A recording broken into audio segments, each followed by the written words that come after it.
2023년 5월 31일 은총의 숲 새벽 묵상을 시작합니다. 오늘은 시편 83편입니다. 하나님께 나아가지 못할 이유는 없습니다. 세상은 언제나 혼란스럽습니다. 겉으로는 평안해 보이는 듯 하지만 깊은 이면에는 얽히고 설킨 여러 가지 문제들이 해결되지 않은 채 더 쌓여만 가고 있습니다. 그렇기에 세상은 소리 없는 총성이 울리는 전쟁터라 불리고 강자만이 살아남는 약육강식의 논리가 지배하고 있다고 합니다. 혼란함과 삶의 무게가 더해지면서 사람들은 자연스럽게 의지할 대상을 찾습니다. 세상을 사는 사람들 중 무엇인가를 의지하지 않고 사는 사람은 단 한 명도 없습니다. 믿음의 사람은 하나님을 의지합니다. 의지하는 것뿐 아니라 하나님께 전적으로 삶을 맡깁니다.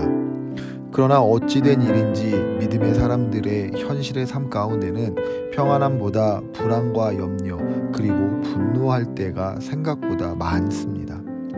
이런 상황에 놓이게 되면 혼란스럽게 됩니다. 시편 83편은 이런 상황 가운데 지어졌습니다. 시인은 기도라고 할 수 없어 보이는 내용으로 하나님께 나아갑니다. 1절입니다. 하나님이여 침묵하지 마소서. 하나님이여 잠잠하지 마시고 조용하지 마소서. 시인은 하나님께 침묵하고 잠잠하지 말라고 하고 있습니다. 피조물이 자신을 지은 조물주에게 간청하는 것처럼 보이지만 실제 시인은 하나님께 따지고 있는 것입니다. 그럼 시인이 하나님께 따지고 있는 이유가 무엇입니까?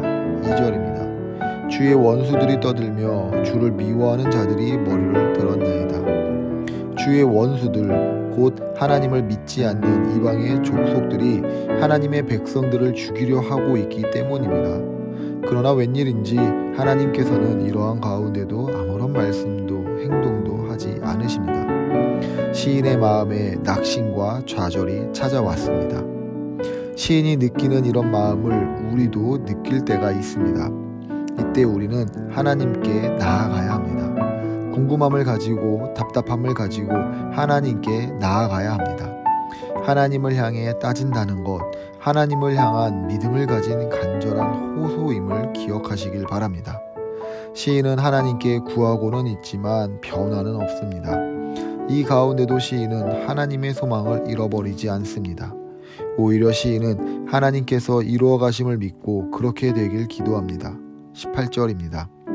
여호와라 이름하신 주만 온 세계의 지존자로 알게 하소서.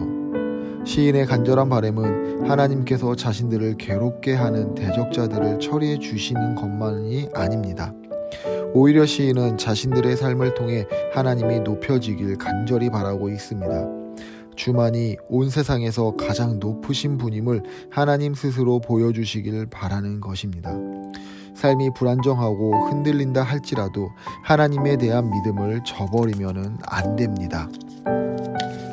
힘겨운 상황에서 하나님만 바라고 기도하며 하나님의 영광을 구했던 시인처럼 우리의 기도 역시 하나님의 영광만을 구하는 기도가 되길 바랍니다. 오늘도 삶을 승리로 인도하시는 놀라운 하나님의 은혜가 넘치길 축복합니다.